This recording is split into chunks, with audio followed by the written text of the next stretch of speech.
Pakistan cricket board क्या एक बार फिर गैर मुल्की हेड कोच की तरफ जा सकता है, या फिर हम कोई अपना ही कोई डोमेस्टिक नाम ला रहे हैं? लेकिन जो पिछले दिनों होता रहा है, उसके बाद अब सिचुएशन और सवाल ये बन रहा है कि कौन आने के लिए तैयार होगा। इसी हवाले से पाकिस्तान क्रिकेट बोर्ड ने कौमी क्रिकेट टीम के हेड कोच के लिए इश्तिहार भी दे दिया है और पीसीबी ने आकिब जावेद को चैंपियंस ट्रॉफी तक अबूरी हेड कोच मुकर्रर किया था। और लेकिन Faisal, if I am not wrong, ये सिलसिला काफ़ी अरसे से जारी है कि कुछ अरसे के लिए आते हैं लोग और फिर चले जाते हैं। उबूरी होते ही इंटरिम है थोड़े अरसे के लिए, लेकिन आकिब जावेद का वो थोड़ा अरसा बहुत ज़्यादा हो चुका है। अच्छा। और वो बहुत होते होते इट स्टार्टेड लास्ट ईयर और अब ये मामलात हो चुके हैं। तो अब और जो दौरा न्यूजीलैंड के लिए उन्हें मजीद जिम्मेदारियां दी गई, लेकिन वो बहुत ही एक भयानक ख्वाब में तब्दील हुआ। आकिब जावेद का जो टेन्योर है वो कुछ गर्म कुछ सर्द रहा। आकिब जावेद के टेन्योर में ऑस्ट्रेलिया और साउथ अफ्रीका में हमने सीरीज़ जीती, लेकिन उसके बाद ये हुआ कि हम फिर वाइट वॉश होना शुरू हो गए।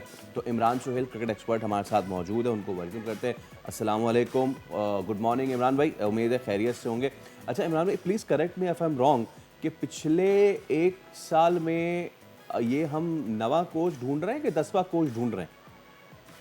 हमें मेरा ख्याल में एक साल में ये 9वां या 10वां ही है। अगर हम गिनने पे चले जाएं तो शायद ये तादाद बढ़ भी जाएगी हमारी। अच्छा अच्छा, अब सिचुएशन ये है कि हर कोई इमरान भाई ये कह रहा है कि जी ये तो खैर परसों मोहसिन नकवी साहब ने अनाउंस कर दिया था कि विद इन अ वीक ये अनाउंस हो जाएगा, बट सिचुएशन ऐसी है कि अभी ये मामला ठंडा नहीं हुआ था कि जेसन गिलेस्पी का एक और बयान सामने आ गया। उन्होंने ये भी कह दिया कि जी हमें अभी तक हमारा पिछला मुआवजा नहीं दिया। उससे पहले आपको याद होगा जेसन गिलेस्पी ने ये आकिब जावेद पे संगीन इल्ज़ामात भी लगाए थे। गैरी कर्स्टन को भी हमने किस तरह फारिग कर दिया। So this question is, it's not about कि बड़े नाम, ठीक है, अब चैंपियंस ट्रॉफी शुरू से लेके आज तक किसी बड़े नाम ने नहीं जिताई। जॉन ब्यूकनन और डेव वॉटमोर, ये सारे, ये क्रिकेटिंग बड़े नाम नहीं है, ये कोचिंग तो बड़े नाम हो सकते हैं, लेकिन क्रिकेट बड़े नाम नहीं है। सो द थिंग इज कि कौन इस मंझदार में आएगा, पाकिस्तान की नैया पार लगाएगा क्रिकेट टीम की इस सारे डिबैकल के बाद? देखें, अब ये जो सवाल है ना, ये बहुत बड़ा सवाल है, मिलियन डॉलर क्वेश्चन है। अब ये इसकी एक बैकग्राउंड इस तरह से बनती है कि फॉरेनर कोचेस तो आपके पास आएंगे नहीं। जो कल वाली बात निकली है कि गैरी कर्स्टन जो जेसन गिलेस्पी और गैरी कर्स्टन की दोनों की तरफ से अभी एक और बयान भी आएगा सामने। पाकिस्तान क्रिकेट बोर्ड कहता है कि ये हमें बताए बगैर जॉब छोड़ के गए हैं, 4 महीने की सैलरी इनसे हमने वापस लेनी है। अच्छा। जबकि वो कह रहे हैं कि 4 महीने की सैलरी उन्होंने देनी है। तो समझ से ये बात बालातर है कि जब ये मामला शुरू हुए थे, जब वो छोड़ के गए थे, तो फिर तब क्यों ये तकाजा नहीं किया गया, अब क्यों ये तकाजा किया गया? और ये बात पाकिस्तान के साथ ही क्यों हो रही है कि पाकिस्तान के साथ कोचेस कह रहे हैं कि इन्होंने हमारे पैसे देने अभी तक, और पाकिस्तान क्रिकेट बोर्ड कह रहा है कि उन्होंने पैसे देने हैं। तो ये बड़ी शर्म की बात है हमारे लिए कि इंटरनेशनल फॉरेन कोचेस आते हैं, और वो कोचेस आते हैं जिनकी दुनिया में हाई रेटिंग है, और हम उनको इस तरह उनकी तजलील करके निकालते हैं। सबसे बड़ा सवाल ये कि जब उन्हें हम रखते हैं तो हम कहते हैं कि आप हमारे माई बाप हैं, आप ही हमारी क्रिकेट चलाएंगे और आपने सारे फेस देखने हैं। जब वो क्रिकेट चलाने लगते हैं, अपनी मर्जी के जो कोचिंग स्टाफ है उसको रखते हैं, क्योंकि वो पाकिस्तान का कोचिंग स्टाफ रखते नहीं है। वो कहते हैं प्रोफेशनल लोग चाहिए।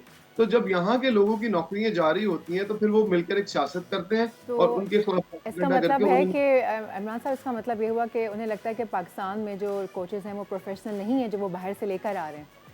बिल्कुल 100% ये बात है। फैसल भाई को भी पता है कि पाकिस्तान के अंदर जितने भी कोचेस हैं उनको मॉडर्न डे क्रिकेट का नहीं पता कि किस तरह से मॉडर्न डे क्रिकेट खेली जाती है, किस तरह से लड़कों को ट्रेन किया जाता है। बदकिस्मती से लेकिन जब हम बाहर से लेकर आते हैं किसी कोच को, तो बस वो फॉर द टाइम बीइंग, वही आपने बात कही ना कि हम उसको माई बाप बना लेते हैं और फिर उस बेचारे का हशर हो जाता है और फिर वो खुद ही से छोड़कर चला जाता है।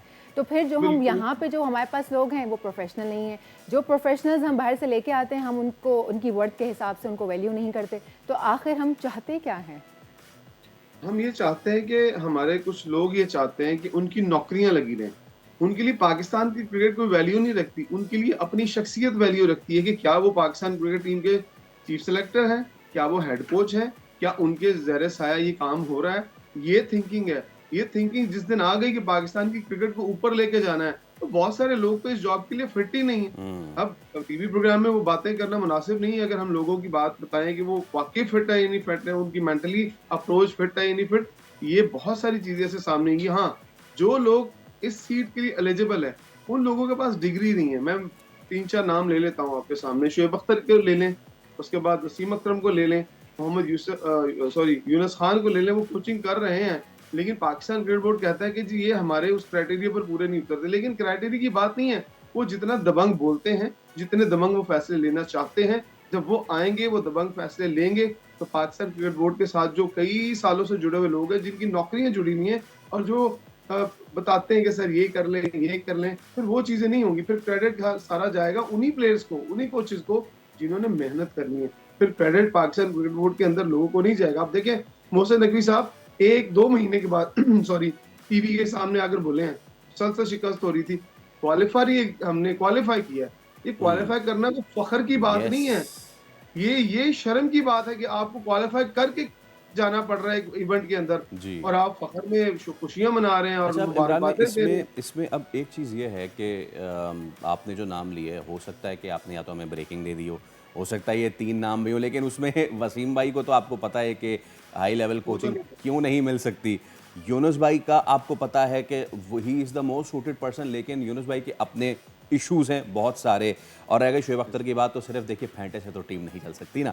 अब आ जाते हैं इस चीज़ पे, हम अपने अगर ख़ित्ते में देख लें, हमारे ख़ित्ते में ही इंडिया के पास कौन सा बहुत रिनाउंड किस्म का वो था, नहीं था ना। गौतम गंभीर को वो लेके आए, ठीक है। अच्छा, इसी के साथ आप पीछे भी देख लें, ऑस्ट्रेलिया देख लें, अपने ख़ित्ते से छोड़ें, कौन है वहाँ पे, वो मैकडोनल्ड है, ठीक है ना। क्या वो बहुत बड़े रिनाउंड क्रिकेटर हैं? नहीं है। So you have to take someone from the system. मेरा आपसे एक सवाल है इमरान भाई, बहुत अरसे से एक शख्स जो कि डिप्टी कोच के तौर पे काम कर रहा है और वो है मसरूर, ठीक है। उसने, वो डोमेस्टिक जानता भी है, वो तमाम तर प्लेयर्स को जानता भी है, वो क्वालिफाइड भी है, ठीक है। So rather than going for Shoaib Akhtar and Wasim Akram and all, दे देना मसरूर को। क्या इशू है? कोई मसला है?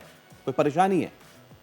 मैं मसरूर के बारे में, मैं मसरूर को बड़े अच्छे तरीके से जानता हूँ। जब मैं क्रिकेट छोड़ी तो उस वक्त वो कराची के साथ जूनियर क्रिकेट के साथ जुड़े हुए थे। वो नीचे जो बच्चे छोटे-छोटे आज पाकिस्तान की टीम को जाकर उनकी क़यादत कर रहे हैं और कुछ लोग जो है वो टॉप पर खेल रहे हैं, वो उनके हाथों से खेल के निकले हैं और वो जानते हैं, आप सही कह रहे हैं कि उन्हें पता है कि कौन सा प्लेयर, कौन सा बच्चा कहाँ बैठा है, कहाँ लेके आना है।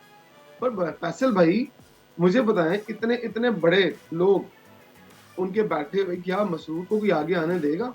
मसरूर जैसे कई कोचेज हैं। आप सारी बातें छोड़ें, पाकिस्तान की क्रिकेट मॉडर्न है या ऑस्ट्रेलिया की क्रिकेट मॉडर्न है? कौन सी क्रिकेट मॉडर्न है? ऑस्ट्रेलिया की ना।